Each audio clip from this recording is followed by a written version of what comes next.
Hi, it's Jon Binnie, and welcome to my podcast. Today, I'd like to talk to you about the soul retrieval work that I do with my clients. And to give you some background, I have been, since my awakening in 2017, working with hundreds of clients. I counted recently over 250 sessions. And in that time, I have developed abilities to perform self-taught quantum energy healing on people to help them heal both their present body, their light body, every dimension of them, and also through space and time, through past lives, parallel, present, and future lives, to help people work through each of their chakras and clear out any negative energies or entities, remove any demonic attachments or attacks, and to also help people activate their soul gifts, their psychic abilities, or whatever they choose to in this lifetime. And it's a really broad and varied work, and every client session is different. One theme I get asked about and been asked about recently is this work I do with soul retrievals. And so to explain a bit about what a soul retrieval is, what can happen in my experience with clients is that their soul goes through trauma in a previous life where they use one of their superpowers, typically developed for good, that they use it in a state of anger or in like battle, and they feel, their soul feels in that time that they misuse that gift, and through that trauma, often by hurting others, they will the soul will like slice part of itself off and say, I no longer want that gift. I'm removing that part of me. And a soul can't just throw it away. Like the energy still persists. And so what happens with that soul fragment is it's like a kind of mini version of that soul is ejected to some other realm. Typically that is into a lower level dimension. So I would describe these as the lower levels of hell. And there's also I've seen soul fragments in the void, the infinite void, which is like a totally empty universe. Quite terrifying when you're the only soul in a universe.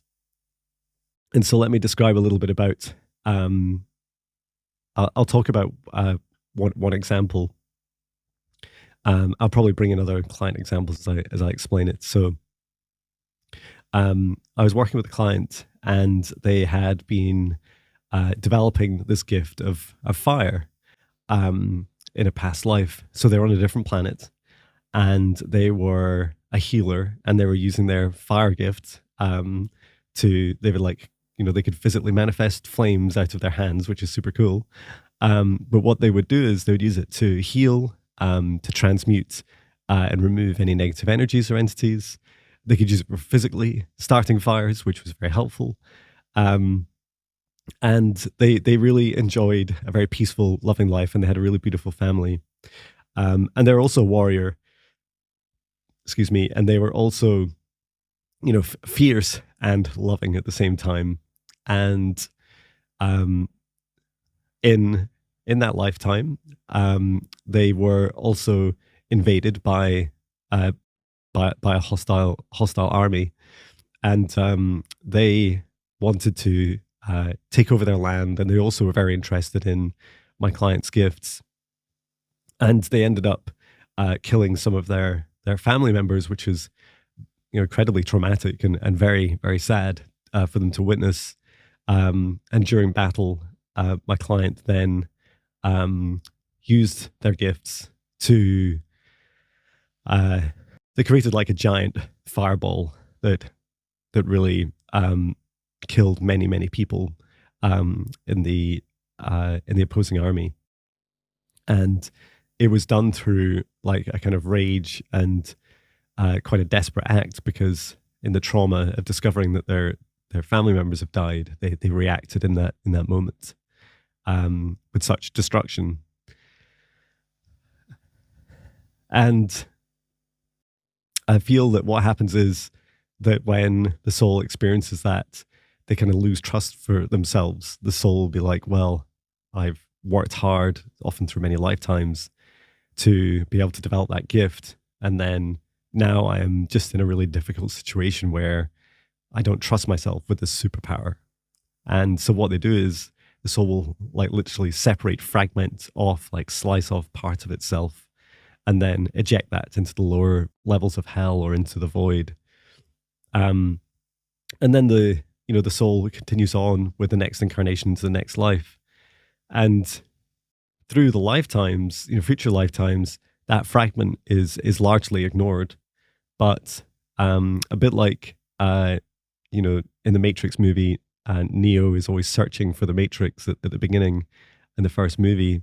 He knows something's out there. Like my clients often feel like that there's a missing part of them and they don't know what it is. And they feel like it's somehow blocked from them. And it's true, like there's part of them separated. It's almost like quantum entanglement where the soul is aware of all parts of itself, but does not want to reconnect. And this can take lifetimes for the soul to want to be ready to reconnect.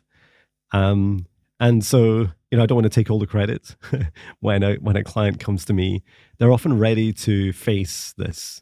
Their soul and their higher self are like ready to face the merging, the retrieval.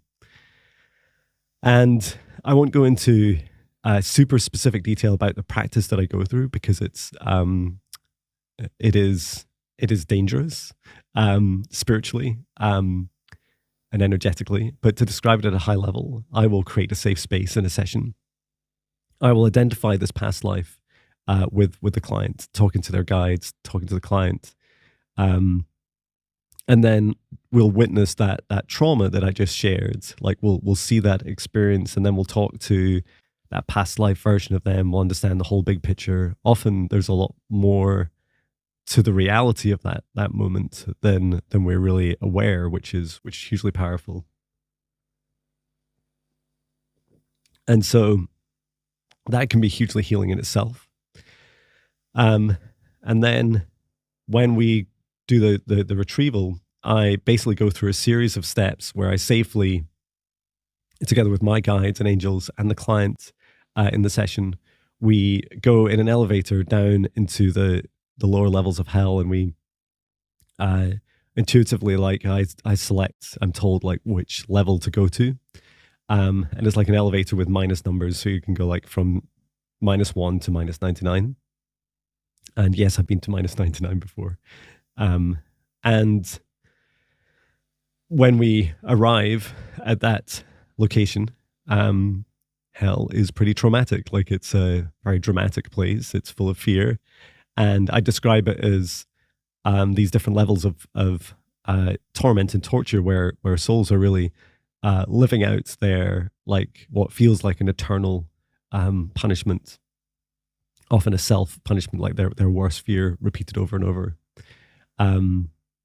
But when we make our way safely to where the soul fragment is, we often find them hiding, cowering, and very sad and very lonely.